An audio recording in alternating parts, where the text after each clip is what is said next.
What's up guys, welcome to Daily Dose of Reddit. This is your host, Zach, and today's subreddit is r/EntitledPeople. Alright, this story's called Nurse Was Annoyed by My Mom's Anxiety. This happened in 2019, when my mom experienced a lot of problems with her COPD and anxiety. Fun fact, anxiety can cause your heart rate, which in then turn, cause your heart rate to rise, I guess, which in then turn can set off a COPD exacerbation. They work together to create a horrible situation. We have since switched which hospital my mother uses because she didn't seem to be getting any better at the previous one, and they pulled a lot of crap. But the main person I remember who is just a royal pain to deal with is a woman we'll call Susie. No offense to anyone called Susie, I just feel like Karen is overused. My first introduction to Susie was when she was going over my mother's medical charts when the exacerbations first started. We'd only been living in our new state for 2 years, and this was our first hospital trip. I think Susie might have been the head nurse. She was looking over my mom's medication and read off buspirone, her anxiety medication. She responds with, "Oh, you're one of those." My mother and I ignored the comment and just kept talking to the woman, explaining my mother's medication, if she didn't take certain pills anymore, etc. Now, because of my mom's anxiety, when she's feeling anxious, she asks a million questions. I'm not sure if it's anxiety related or just her. So when the nurses would come in to give her treatments, my mom would start asking what the medication was, what it was for, if it had side effects, etc. They were trying to find a nebulizer treatment that worked well for her since the albuterol in her older medication was actually causing her heart rate to speed up to dangerous levels. One day she actually got to 160. So during this time, there was always some sort of treatment being swapped out to find one that would work for her, as well as antibiotics to help with an infection in her lungs, which was also part of her problem. The nurses normally didn't have any problem answering her questions, but Susie seemed to. She acted as if she was personally insulted my mom was questioning what she was giving her, which of course kicked my mom's anxiety into overdrive. I was staying in the hospital with her that day and night to keep her calm and help her feel comfortable, so I got a front row seat to all of this. After the first week, Susie eventually would just tell her the name of the medication, but if my mom pressed for any more information on it, she would say something along the lines of, "It's to help you, just take it," which of course my mom would not want to take it. Cue me trying to talk her into taking it, and Susie getting annoyed. Eventually, I just started Googling everything to find out what it was, since Susie, just for some reason, decided her hill to die on was not letting my mom know the exact information about the medication she was giving her. I guess she wanted my mom to trust her, but due to her attitude, that was never gonna happen. I just figured maybe Susie was just tired of my mom's constant questions, and I could understand that. I sometimes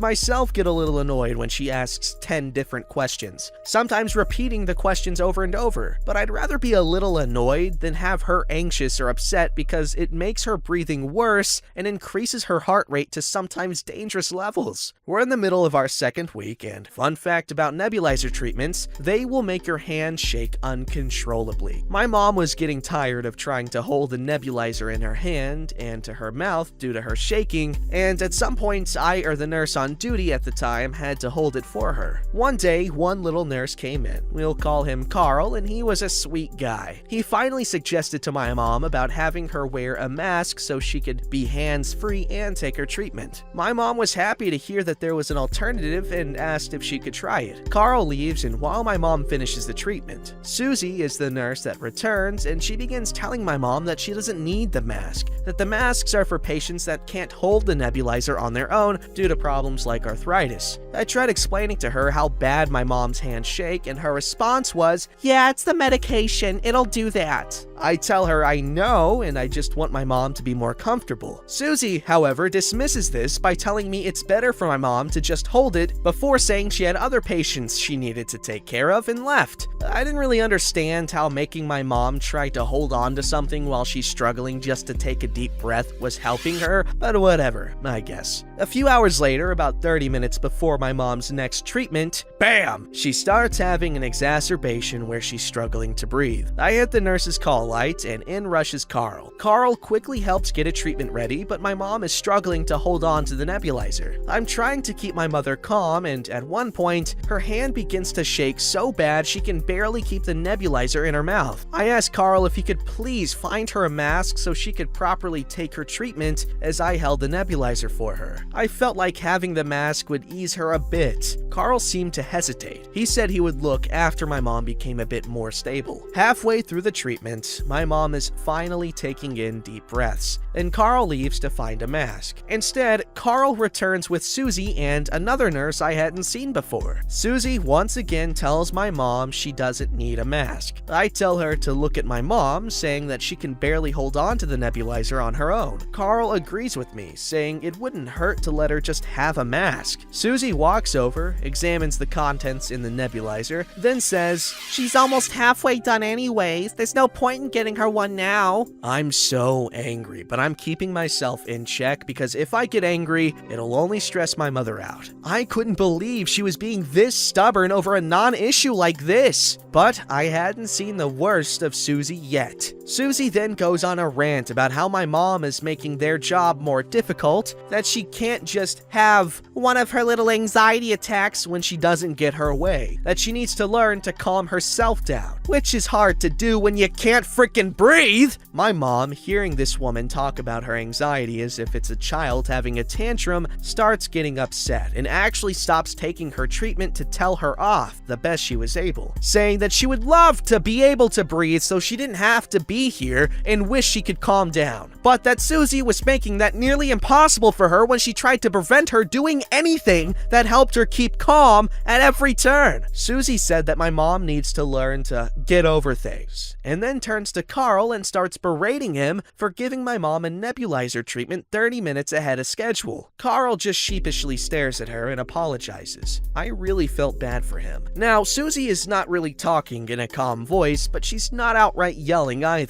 She kind of had a volume between the two and was doing nothing to hide the annoyance in her tone. My mom's heart rate reached to around 140 beats per minute, and Susie finally relented and allowed Carl to get her the mask attachment. My mom was able to go hands-free, leaning over and hugging onto her bed pillow as she calmed herself, her taking in a deep breath after so long and after such a stressful situation in my top 10 most relieving moments. The next morning, Susie didn't come in to let my mom know there was a shift change, which was odd as they normally do this so you can know who your nurse is. Instead, the nurse on the next shift comes in and goes to give my mom her buspirone. My mom stops when she sees the cup and asks why there's so many. I stand up and look into the cup. My mom normally took half of a buspirone, sometimes a whole one on her bad days. However, in the cup, there was 3 whole buspirones. The nurse looked on the computer and informed my mom her dosage had been upped, and then frowned, stating that she didn't know if it was a good idea if she should take that much, and if my mom didn't want to, she could see about lowering the dosage. I asked her who upped the dosage, and she told me it must have been whichever nurse was in charge of my mother's care before her shift started, meaning it was Susie. My mom joked about how she wanted to keep her calm by having her lay in bed daydreaming and drooling on herself, aka lay her out. But on the inside, I was quite angry. I know handling someone with anxiety can be a handful at times. I have anxiety myself, though I'm able to keep mine under control, unlike my mother. And I've had to keep my mother calm at her worst of times, and with the COPD combined with this, it isn't always an easy task. But this woman was being stubborn at every turn, refusing to do little things to help keep my mother's anxiety down. But now she was upping her medication because of it? No, not happening. When my mom was finally well enough to be released, Carl came to check on her and said goodbye. I told Carl I thought he was really sweet, but that I wouldn't be bringing my mother back. He frowned and asked if it was because of Susie. I told him yes. Carl shrugged it off and said, "Yeah, she can be pretty nasty to patients that have anxiety. I personally think that she thinks it's fake or something." Carl's words cemented my choice not to bring my mom back to that hospital. While I don't think Susie thought anxiety was fake, at least faced with her being a nurse, I would hope not, but she did act like dealing with people who had it annoyed her. I also doubt that if she didn't believe anxiety was a thing, then she wouldn't have upped my mom's medication dosage. Sadly, the next time my mom would have difficulties, the ambulance driver was afraid to drive to the other hospital I had chosen, as my mom was in bad shape and didn't want to risk the extra 20-minute drive, so we returned to that hospital again. We did have some trouble with some of the staff, as well as a very unpleasant experience, but I didn't see Susie at all during that visit. About 3 days in, I saw Carl and asked him about it. He said that Susie had quit to work at another hospital, and he didn't really know very many details about it. We did end up switching hospitals, and they helped my mom with her lung issues and went above and beyond. They set her up with a physical therapist. The amount of time spent laying in bed caused my mother's muscles to atrophy, and she couldn't walk. And they treated her gently, always keeping in mind that my mom's anxiety directly affected her COPD. They did whatever they had to in order to keep her calm, and since then, my mom hasn't needed to return to the hospital. The nurses work hard and deal with a lot. I know this. I also know how difficult it must be dealing with unruly patients. And I won't say my mom wasn't annoying them by asking 20 questions about her medication. However, it was her right to know what she was being given, and Susie's reaction to these questions, or the insisting my mother didn't need a mask attachment, just felt like willful stubbornness. Now, if my mom had been cussing or throwing an actual tantrum, I would have maybe understood a little bit of Susie having such an attitude. But the only time my mother ever snapped at her was when she was outright refusing her the mask during her exacerbation. Regardless, the only thing I miss from the other hospital is Carl, and I hope he's doing alright. Yeah, cool guy Carl, we need more of him.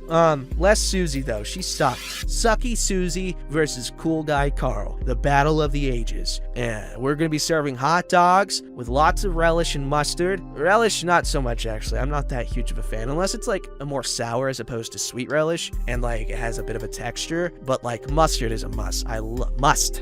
Mustard is a must. I love mustard. It's my favorite condiment. I'm comfortably saying that now. I used to be scared of it. I used to be scared of mayo too, because you know like ketchup water and mustard water when you don't shake it? I used to be terrified that like one day I'd like squirt mayo and like mayo water would come out. But obviously that's not how it works, because like, you know, it's literally just like egg and oil emulsion. But anyway, mustard's like the best condiment, hands down. Alright, this story's called Entitled Resident at T5 Medical School Wants to Send Me Home Right After a Neurosurgery. Then, right after, I end up back in ER. So I went to a local hospital. It's the main hospital for a T5 school, so it's pretty good. All my doctors are incredible. Now, I go in for a normal brain surgery. Normal, yeah, of course. I have an implant in my skull attached to my brain to control seizures. This surgery wasn't to do much besides replace the device in my skull, not change the connectors to my brain. They did a fine job. Then wake up, and after the anesthesia wears off, I'm told, "You can go home now." I was thinking, what? Who are you? She responds, "I'm the doctor," under obviously means resident, "doctor who did my neurosurgery. We think you can go home now." But I've only been off anesthesia for 40 minutes. "Yeah, but you're a healthy young man," male 22. "Just take the painkillers and follow the plan we set up. You'll be fine." My mom gets pissed and argues. The resident lies to my neurosurgeon and says my mom was demanding to speak to him. He still had like 10 more surgeries. He gets mad and my mom is shocked. This resident cut the cord from the start. They say I agreed to leave, but that was because of the pressure from the resident. My mom argues that I was rushed while recovering from anesthesia and surgery. I get an outpatient bed because of my mom and sent home the next morning. Then I get screwed up and end up in the ER 20 hours later. My mom is pissed. "He had neurosurgery. You should have watched him for a full day and this could have been prevented." "Well, ma'am, we did some tests yesterday." First day in the ER. "Now we see it's a neurological issue, not a neurosurgery, so we're sending him home. Also, we need these post-surgery beds for critical cases." Guess who? The same resident. My mom is furious. Like, seriously, that statement coming from this doctor ignited her. She yelled, "If you determined it's neurological during his first day in the ER,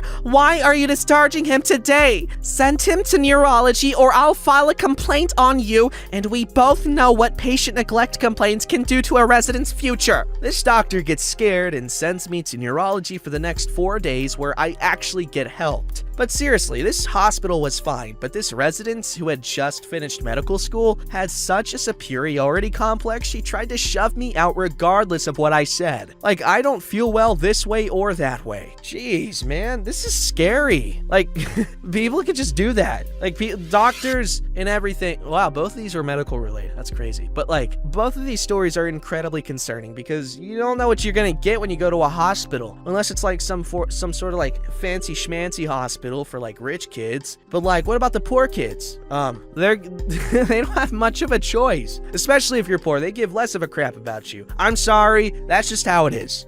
Don't forget to like, subscribe, and hit that bell to never miss an episode.